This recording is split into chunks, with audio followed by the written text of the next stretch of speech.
किसान भाइयों, स्वागत है आपका आई इंडिया पर हमारे खास कार्यक्रम खेती किसानी में। हमारे साथ मौजूद हैं खास मेहमान कृषि विज्ञान केंद्र कटिया के वरिष्ठ वैज्ञानिक डॉक्टर दयाशंकर श्रीवास्तव जी। हम इनसे जानेंगे कि मौजूदा समय धान की फसलों में क्या क्या कीट रोग लगते हैं, कैसे अच्छा उत्पादन किया जाए, उन कीट रोगों पर कैसे नियंत्रण पाएं, आज विषयों पर चर्चा होगी। आई इंडिया ने इस लिहाज से खेती किसानी के विशेष कार्यक्रम को प्रसारित करने की सोची है ताकि कोरोना काल में अपने किसान भाइयों को ज़्यादा से ज़्यादा बाजार के तरफ न दौड़ना पड़े और उन्हें घर बैठे तमाम सारी जानकारियां और उनकी समस्याओं का समाधान हो सके।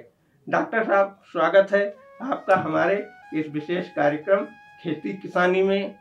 जी डॉक्टर साहब। इस टाइम पे धान के खेती में जैसे कि हम सब जानते हैं किसान भाई जो रोपाई कर चुके हैं जी और रोपाई के साथ साथ जो है इस टाइम पे निकाई गुड़ाई का भी कार्य हो रहा है कि जो भी किसान भाई खरपतवार की समस्या आप देख रहे होंगे कि खरपतवार इस समय लगी हुई है। कुछ किसान भाइयों ने जिन्होंने लगाते समय ही प्री इमरजेंस खरपतवारनाशी जो है अगर डाल रखा है तो उसमें खरपतवार कम दिखाई दे रही है। लेकिन कुछ किसान भाई ऐसे हैं जिनको दवाई नहीं मिल पाई थी, जिनका पैसे का सही प्रबंधन उस टाइम पे नहीं हो पाया था और नहीं डाल पाए थे दवा, तो उनके खेतों में खरपतवार दिख रही है। तो ऐसे में किसान भाइयों को उनको सलाह दी जाती है कि अगर किसी किसान भाइयों के खेत में अगर खरपतवार बहुत ज्यादा है तो 20 दिन के अगर फसल हो गई है तो उसमें बिस्पायरिबैक सोडियम जो है 50% का है मॉलिक्यूल एक्टिव इंग्रेडिएंट अगर आप प्रति हेक्टेयर के हिसाब से डालते हैं तो आप खरपतवार का प्रबंधन कर लेंगे। साथ ही साथ दूसरी एक केमिकल है फिनॉक्साप्रोपीइथाइल, उसका भी आप प्रयोग कर सकते हैं। ये दो खरपतवारनाशी हैं, जिन्होंने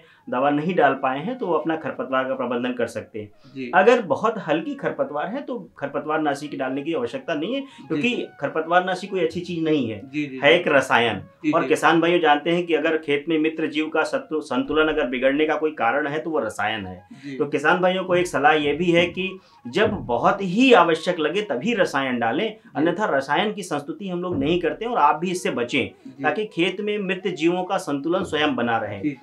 जो किसान भाई जहाँ भी अगर कम खरपतवार हैं, जहाँ भी दिख रहे हैं, उसमें निकाई गुड़ाई अगर किसान करता है तो निश्चित तौर पे उसके हवा का संचार भी बनेगा जड़ में। क्योंकि आप ये समझे कि पहले निकाई गुड़ाई ही किसान करता था, लेकिन निकाई गुड़ाई अब धीरे धीरे किसान बंद करके सीधे खरपतवारनाशी पे आ गए हैं। खरपतवारनाशियों से डालने से एक तो नुकसान एक है कि आपको ज्यादा से ज्यादा क्या बोलते हैं रसायन अगर खेत में जाएगा तो जितने भी मित्र जीव हैं उनकी संख्या गिरने लगेगी। साथ ही साथ जो सूक्ष्म पोषक तत्व हैं उनकी लीचिंग होने लगती है। तो कृपया करके जो भी है कोशिश करें कि खरपतवारनाशी का कम से कम प्रयोग करें, यानी फसल बुआई के पहले खरपतवारनाशी जो प्रबंधन खरपतवारनाशी डालने की संस्तुति की जाती है उसको कर लें, या तो आप अगर खरपतवार कुछ कम है संख्या में है तो निकाई गुड़ाई सबसे बेस्ट प्रैक्टिस है। क्योंकि जब इसको निकाई गुड़ाई करते हैं तो जड़ों में हवा का संचार बनेगा, तो उसमें जो है सूक्ष्म जीव जो है जो भी वो एक्टिव हो जाएंगे। साथ ही साथ जो है जड़ों जो है बहुत ज्यादा विकसित करेंगी, तो इसके बहुत सार्थक परिणाम आपको दिखने को मिलेंगे। तो कृपया करके ये अगर खरपतवार बहुत कम संख्या में है तो खरपतवारनाशी डालने की आवश्यकता नहीं है। और अगर क्या बोलते हैं आपको लगता है कि नहीं अब बहुत ज्यादा कवर कर लिया है, क्रॉप में कंपटीशन बढ़ गया है, बहुत ज्यादा फसलों का जो है पोषक तत्व छिन रहा है, तो उसमें 2 से 3 पत्ती यदि है तो दोनों बिस्पायरिबैक सोडियम या फिनॉक्साप्रोपीइथाइल ये आप दोनों प्रयोग कर सकते हैं। डॉक्टर साहब, ये कह रहे हैं बाजार में अक्सर सुनने में आता है कि नकली कीटनाशकों की भरमार है, तो किसान कैसे पहचान करेंगे कि ये असली कीटनाशक है या नकली कीटनाशक है? जी बिल्कुल, बहुत अच्छा प्रश्न है। और आप देखेंगे कि जैसे ही कि धान की खेती खरीफ के सीजन में लगभग सभी चीजों की खेती होती है, और आप देखेंगे कि उसी समय जितने भी हमारे जो है किसानों के एक तरह से दुश्मन कहें या जो बिचौलिए हैं या तमाम तरीके के नकली व्यापारी हैं वो बहुत सक्रिय हो जाते हैं। नकली खाद, नकली उर्वरक, नकली कीटनाशक, क्योंकि उनको पता है कि किसान इस समय सभी फसल लगाया है, बहुत ज्यादा इसका प्रयोग करते हैं, तो बहुत मिलावट होती है। तो सबसे पहली बात यह है कि बिना किसी के संस्तुति के अगर कोई भी कृषि वैज्ञानिकों की राय ले लें, कृषि अधिकारियों की राय की संस्तुति के आधार पे ही पहली बार कीटनाशकों का चयन करें कि कौन सा कीटनाशक, सीधे व्यापारी के हिसाब से न जाए। अगर व्यापारी को आप दुकानदार को ही अपना डॉक्टर बना लेंगे तो वो अपने हिसाब से 3-4 रसायन आपको देगा, और जो देगा वही आपको लगेगा कि यही सही है। तो उस पर विश्वास न करें, आप कृषि वैज्ञानिकों को या कृषि अधिकारियों की राय ले लें, पहली बात। दूसरी बात, अगर आपको रसायन में कहीं डुप्लीकेसी नजर आती है तो उसको जो है आप जब पर्चा ले आए, जैसे दवा हम ले आते हैं दवा के पास, डॉक्टर के पास जाते हैं, तो पुनः हम दवा को चेक करा लेते हैं कि क्या ये दवा सही है कि नहीं सही है। तो अपने दवाओं के लिए अपने कृषि विज्ञान केंद्र में आप जाकर के दवा दिखा सकते हैं। आज फोटो पे व्हाट्सएप पे भी आप इसको कर सकते हैं। बहुत सारे डुप्लीकेट उसी सेम पैकेट में आते हैं, तो आपको उसमें टोल फ्री नंबर भी होते हैं। टोल फ्री नंबर पे, कंपनी के टोल फ्री नंबर पे भी आप बात कर सकते हैं, क्योंकि बहुत महंगी महंगी दवाइयां हैं। अगर आपने कोई मिलावट हो गया तो किसान का बहुत नुकसान होता है। साथ ही साथ एक तो आर्थिक नुकसान होता है, दूसरी बात क्या है, लेबल्स को जरूर पढ़ें। ये ज्यादातर किसान भाई लेबल नहीं पढ़ते, बहुत छोटे अक्षरों में लिखे रहते हैं, और ज्यादातर हमारे किसान भाई कम पढ़े लिखे हैं। तो ऐसे में अपने घर में कोई अगर बीएससी एग्रीकल्चर का है, कोई अगर एमएससी एग्रीकल्चर कोई जानकार है तो उसको दिखा ले, और नहीं होता है तो सीधे कृषि विज्ञान केंद्रों में कृषि अधिकारियों से संपर्क कर ले, तो उसको पता कर लेंगे तो निश्चित तौर पे आपको पता चल जाएगी। दूसरी बात यह है कि कहीं भी अगर आपको दिखे कि खुदरे में कुछ जगहों पे ऐसा देखने को मिलता है कि किसान जो है जब दुकान पे जाता है तो दुकान में खुले में कीटनाशक देते हैं, वो बिल्कुल गलत है, इसको न करें, ये प्रैक्टिस न करें। और कहीं भी अगर लीक कर रहा हो केमिकल्स तो उसको भी न करें। और साथ ही साथ ये है कि कीटनाशक जब भी कभी खरीदें तो उसमें 4 तरीके के सिग्नल्स दिए गए हैं। सबसे पहले हरा सिग्नल का प्रयोग, हरा सिग्नल है, उसके बाद उससे जहर है नीला कलर का, फिर पीला है, उसके बाद लाल है। यानी आपको क्रम में करना है। यदि कुछ कीड़ों की संख्या कम है तो आप हरे सिग्नल का प्रयोग करें, वो सुरक्षित है। अगर ज्यादा 10 से 20% अगर नुकसान हो चुका है तो नीले को आप फॉलो करें। यदि 20 से ज्यादा अगर नुकसान हो गया है तो पीले पे आए, और अगर 80% तक आपको लग रहा है कि फसल बर्बाद हो तभी लाल का प्रयोग करें। लेकिन ज्यादातर किसान भाई हम देखते हैं कि वो दुकान पे जाते हैं और सस्ती दवाई, चूंकि ज्यादा जहरीली ज्यादा सस्ती है, तो ऐसे में जब वो लाल सिग्नल की दवाई प्रयोग करते हैं तो हमारे खेत में जैसे मकड़ियां हैं, धान के खेत में आप देखेंगे बहुत सारी मकड़ियां होती है, वो हमारी मित्र हैं। बहुत सारे ऐसे जीव हैं जो तमाम तरीके की क्राइसोपरला वगैरह है, कॉक्सिनेलिड्स हो, तमाम तरीके की बीटल्स बहुत लाभदायक है, जो कि स्वतः ही कीड़ों का प्रबंधन करते रहते हैं, दुश्मन कीटों को मारते रहते हैं। लेकिन जैसे ही हमने लाल सिग्नल की दवाई डाल दी, सारे मित्र समाप्त हो जाते हैं। ऐसे में किसान अपना ही नुकसान कर लेता है। तो तत्कालिक तौर पे तो बहुत अच्छा होता है, उसको परिणाम दिखते हैं, लेकिन दूरगामी दृष्टि से देखें तो बहुत ही घातक है। ऐसा न करें, इसलिए सलाह बहुत जरूरी है। सलाह ले लें तो निश्चित तौर पे आप अपनी फसल भी बचाएंगे और पर्यावरण को भी सुरक्षित रखेंगे। जी कृषान भाइयों, देखिए डॉक्टर साहब ने कितनी अच्छी बात बताई है। कीटनाशकों का प्रयोग करने से पहले अगर आप कृषि विज्ञान केंद्र के डॉक्टरों से संपर्क कर लेंगे, कृषि वैज्ञानिकों से, तो आपकी फसलों को काफ़ी हद तक फायदा मिलेगा और नकली कीटनाशकों के प्रयोग से आप बचते रहेंगे। डॉक्टर साहब, हम ये जानना चाह रहे हैं कि इस समय धान में यूरिया के छिड़काव, धान और गन्ने में छिड़काव की ज़रूरत है, वो ब्लैक में खरीद रहे हैं, तो क्या कोई ऐसा मतलब उपाय है किसानों के पास, देशी उपचार, जिससे का प्रयोग करके वो ब्लैक में यूरिया खरीदने से बच जाएं और बिल्कुल औषधि युक्त खाद का प्रयोग करके अच्छी बात आप अपनी कर रहे हैं, फसल को उपजाऊ बनाएं? बिल्कुल बहुत अच्छी बात कर रहे हैं आप। देखिए किसान भाइयों, मैं आपको एक चीज बता दूं कि बिल्कुल भ्रमित न हो। अगर आप यूरिया नहीं मिल पा रही या डीएपी नहीं मिल पा रही, पोटास नहीं मिल पा रही है, तो इससे बिल्कुल परेशान होने की जरूरत नहीं है। प्रकृति ने आपको सारे संसाधन दे रखे हैं जिसको कि आप स्वयं अपने घर पे ये बना सकते हैं। उदाहरण के तौर पर मैं आपको बात करूं कि यदि किसान, आपको किसी भी चीज के लिए बाजार पे डिपेंड नहीं रहना। यही आज की चिंता है कि किसान बाजार पे डिपेंड हो गया है। आज अपनी खाद, अपना बीज, अपनी दवाई ये स्वयं बना सकता है। और रहा तक बात करें कि यूरिया, डीएपी, पोटास की, तो मैं आपको बात करूं कि यूरिया अगर आप लेने जा रहे हैं तो नाइट्रोजन के लिए ले जाने जा रहे हैं। आपको एक बोरी लेने जाते हैं तो आपको 23 किलो नाइट्रोजन मिलता है, यानी आप उसके लिए लगभग 250-300 रुपया दे करके 23 किलो खरीदते हैं। प्रकृति ने आपको 1 हेक्टेयर एरिया में 80,000 टन नाइट्रोजन फ्री में कर रखा है। ये 80,000 नाइट्रोजन अगर आपको फ्री में एक बैक्टीरिया केवल छोड़ देना है और ये 80,000 टन पौधे को मिल सकता है। यानी घर पे आप फैक्ट्री, अपने खेत पे फैक्ट्री लगा सकते हैं। किसान भाइयों को अपनी फैक्ट्री लगाने की जरूरत है, यूरिया के दुकानदार के पास जाने की जरूरत नहीं है। आप अपना से केवल जैव उर्वरक, जिसमें अगर धान की खेत कर रहे हैं तो आप सीधे एजोटोबैक्टर का प्रयोग करें। 100 ml प्रति एकड़ अगर आप प्रयोग कर देते हैं तो एयर की जितनी भी पर्यावरण प्रकृति ने दे रखी है, इस नाइट्रोजनों को आप पौधे को देते रहेंगे। यूरिया का प्रयोग लगभग आपूर्ति हो जाएगी। दूसरी बात यह है केचुआ खाद अगर आप प्रयोग कर रहे हैं तो भी यूरिया आपको पूरी हो जाएगी। यानी धान के केस में हम बात करें तो लगभग 120 किलो उसको नाइट्रोजन चाहिए। उस 120 किलो में अगर आप हरी ढैंचा के सनई की पलटाई कर दी थी तो लगभग आपका क्या बोलते हैं 45% 50% क्या बोलते हैं नाइट्रोजन आपको वहां से मिल गया। आप उसके बाद जो है केचुआ खाद से मिल जाएगा, कुछ आपको जो है एजोटोबैक्टर से मिल जाएगा, और जो बचा उसके बाद एजोला डाल दीजिए। धान के खेत में एक हफ्ते के बाद अगर एजोला आप जो है करीब 2-4 किलो एजोला डाल करके सिंगल सुपर फास्फेट डाल दीजिए, पूरे खेत में एक मैट चादर बन जाएगी।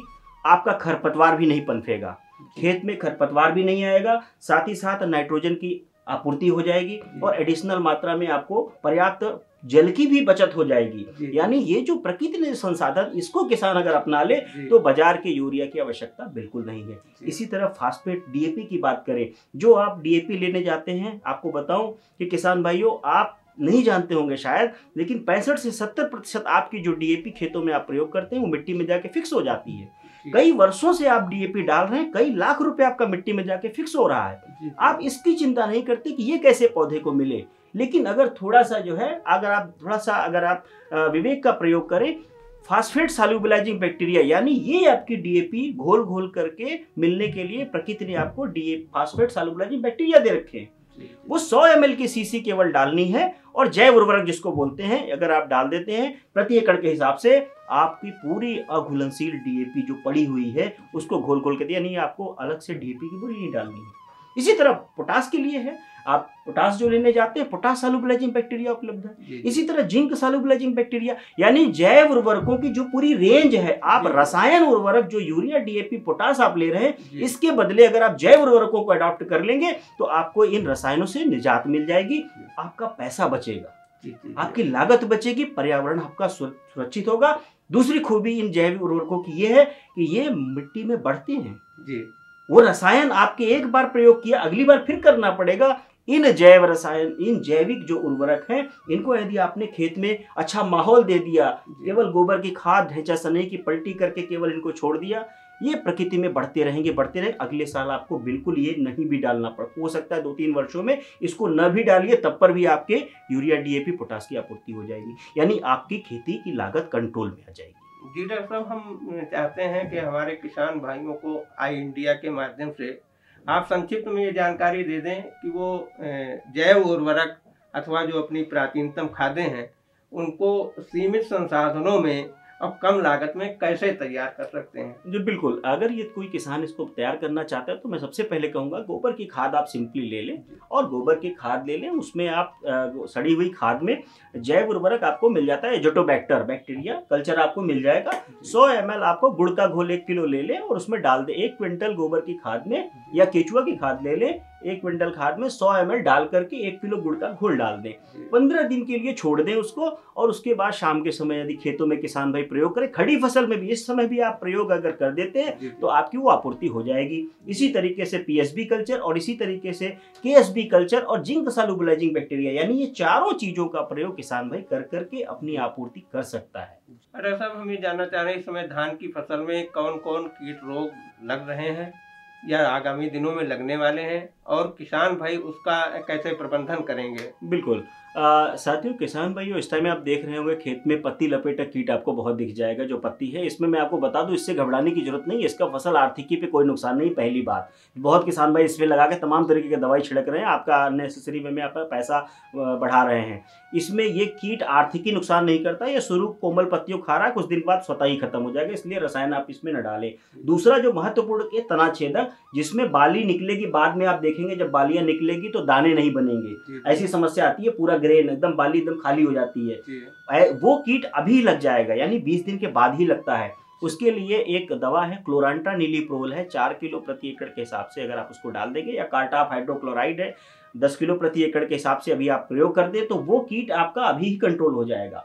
दूसरी बात है, कुछ तमाम तरह के टिड्डे आए खुद के आते हैं, तो उसमें आप सिंपली साधारणतया जो है नीम का तेल अगर आप प्रयोग कर लेते हैं तो कम लागत में इसको आप नियंत्रित कर लेंगे। एक बीमारी आती है पत्तियों में, शीथ ब्लाइट है, झुलसा है, और सफेद जो है झुलसा रोग है, पत्ती का शीथ ब्लाइट रोग है, ब्लास्ट रोग आता है जिसमें पत्तियां बहुत सारी जली जली सी दिखाई देती है। इसके लिए सिंपल सी बात है, एक केवल रसायन है जिसमें कि फफूंदनाशक है, कॉपर ऑक्सीक्लोराइड 45 ग्राम ले लें और 2 ग्राम स्ट्रेप्टोमाइसिन सल्फेट को 15 लीटर पानी में मिला करके एक छिड़काव कर देंगे तो ये तीनों बीमारी आपकी कंट्रोल हो जाएगी। और यही दवा आपका जब कंडुआ रोग लगेगा, जब बालियां आएंगी तो उसमें भी कंडुआ आएगा, तो खेतों की निगरानी भी बहुत आवश्यक है। किसान भाइयों को प्रतिदिन अपने खेतों की निगरानी करते रहें, उससे आपके रोग और बीमारी का पता चलता रहेगा और उस समय पर डिसीजन ले पाएंगे। तो यानी खेत को लंबे समय के लिए छोड़ न दे, प्रतिदिन निगरानी करेंगे तो आप बच जाएंगे। और ये कॉपर ऑक्सीक्लोराइड उस टाइम पे भी आप डाल देंगे तो कंडुआ से कंट्रोल करेंगे। और कुछ गंधी के लिए आता है तो सीधे सिंपली है आप मेलाथियन का जो है 2 ml प्रति लीटर का स्प्रे अगर आप कर देंगे तो गंधी कीट से भी बचेंगे। यानी कुल मिलाकर के ये है कीट रोगों प्रबंधन में आपकी जागरूकता, आपकी सतर्कता ही आपको बचा सकती है। शुरुआती अवस्था में कीट को अगर बीमारी को कंट्रोल कर लेंगे तो आपको ज़्यादा पैसा नहीं लगाना पड़ेगा। और साथ ही साथ बार बार जो कही जाती है बीज शोधन, भूमि शोधन, ये बहुत इंपॉर्टेंट है। जिन्होंने भी भूमि शोधन, बीज शोधन किया होगा उनके खेतों में आप देखेंगे कि कीड़े बीमारी कम लगेंगे। साथ ही साथ जो जैविक विधियों को जो है, जो जैविक उर्वरक और जैविक कीटनाशी का जो प्रयोग जिन्होंने किसान भाइयों ने किया होगा उनकी भी लागत कम लगेगी और उनको उपज ज़्यादा मिलेगी। ये ऐसा आपको अनुभव मिलेगा। तो निश्चित तौर पे आप सतर्क रहें, सावधान रहें और कहीं कोई लगती है तो विशेषज्ञों की राय लें, तो निश्चित तौर पे आप अपना अच्छा उत्पादन पा सकते हैं। किसान भाइयों, आज हमने खेती किसानी कार्यक्रम के अंतर्गत धान में लगने वाले कीट रोग, खरपतवार प्रबंधन और जैव उर्वरकों की महत्ता को जाना और समझा। हमारे विशेष कार्यक्रम में कृषि विज्ञान केंद्र कटिया के वैज्ञानिक डॉक्टर दयाशंकर श्रीवास्तव जी ने आपकी शंकाओं का समाधान किया है। अगले कार्यक्रम में हम पुनः किसी और विषय पर अवगत कराएंगे। डॉक्टर साहब, हमारे विशेष कार्यक्रम में आने के लिए आपका बहुत बहुत धन्यवाद। तब तक के लिए हमें इजाज़त दीजिए।